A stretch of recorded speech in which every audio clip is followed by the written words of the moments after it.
नमस्कार मित्रांनो, स्वागत आहे तुमचं सूरज मुलानी ब्लॉग या आपल्या युट्यूब चॅनलमध्ये. तर आता आपण आलेलो आहे आदमापूरला बाळूमामाचं मंदिर जे आहे इथं आलेलो आहे. तर मंदिराची पूर्ण माहिती आणि इथल्या परिसराची पूर्ण माहिती मी तुम्हाला मित्रांनो ह्या व्हिडिओमध्ये सांगणार आहे. तर मित्रांनो, व्हिडिओ पूर्ण बघा. व्हिडिओ जर तुम्हाला आवडला तर व्हिडिओला लाईक करा आणि चॅनलला सुद्धा आपल्या सबस्क्राईब करायला विसरू नका मित्रांनो, कोल्हापूर जिल्ह्यातील भुदरगड तालुक्यात असलेल्या आदमापूर येथील श्री संत बाळूमामा समाधी मंदिर हे महाराष्ट्रातील आणि कर्नाटकातील लाखो भाविकांचे श्रद्धास्थान आहे. बाळूमामाचा मित्रांनो जन्म जर बघितला तर 3 ऑक्टोबर 1892 रोजी अकोळगाव तालुका चिक्कोडी जिल्हा बेळगाव म्हणजे कर्नाटकामध्ये झाला होता. बाळूमामांनी आयुष्यभर मेंढ्यांचा कळप बाळगून महाराष्ट्र व कर्नाटकात पायी भ्रमंती केली. ते संचारी संत म्हणून ओळखले जातात. त्यांच्या मेंढपाळांचा किंवा मेंढ्यांचा तळ ज्या शेतात किंवा गावात पडे तेथे समृद्धी आणि आरोग्य लाभते अशी श्रद्धा आहे मित्रांनो. दर अमावस्येला आणि विशेष सणांना येथे भाविकांची मोठी गर्दी होते मित्रांनो. अश्विन शुद्ध द्वादशीला मामांचा जन्मकाळ सोहळा मोठ्या उत्साहात साजरा केला जातो. दररोज पहाटे 5 वाजल्यापासून मंदिरात विविध धार्मिक विधी आरती सुरू होते मित्रांनो. आज पण इथल्या साईडला म्हणजे आज 15 ऑगस्ट असल्यामुळे स्वातंत्र्य दिनाची पण सजावट मामांच्या जे मूर्ती वगैरे जे आहे तिथं मंदिराच्या आतमध्ये पूर्ण स्वातंत्र्य दिनाची सजावट पण केलेली आहे मित्रांनो. ते तुम्ही समोर बघू शकता.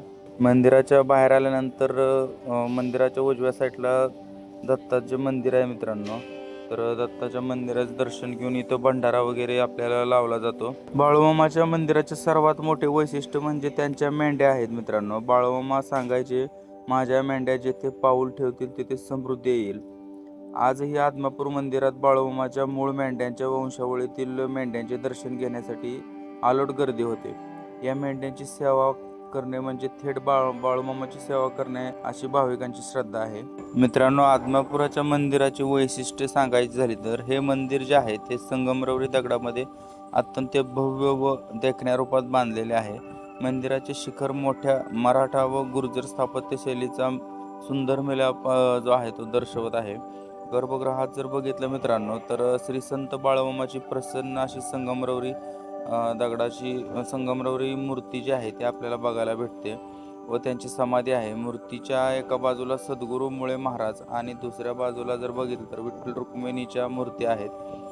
मंदिरामध्ये मित्रांनो मंदिर परिसरात बाळूमामाने वापरलेल्या वस्तू, कपडे आणि धनगरी काठी जपून ठेवण्यात आलेल्या आहेत. मंदिरापाशी एक वस्तू संग्रहालय आहे, त्यामध्ये ते आपल्याला बघण्यासाठी उपलब्ध असते मित्रांनो.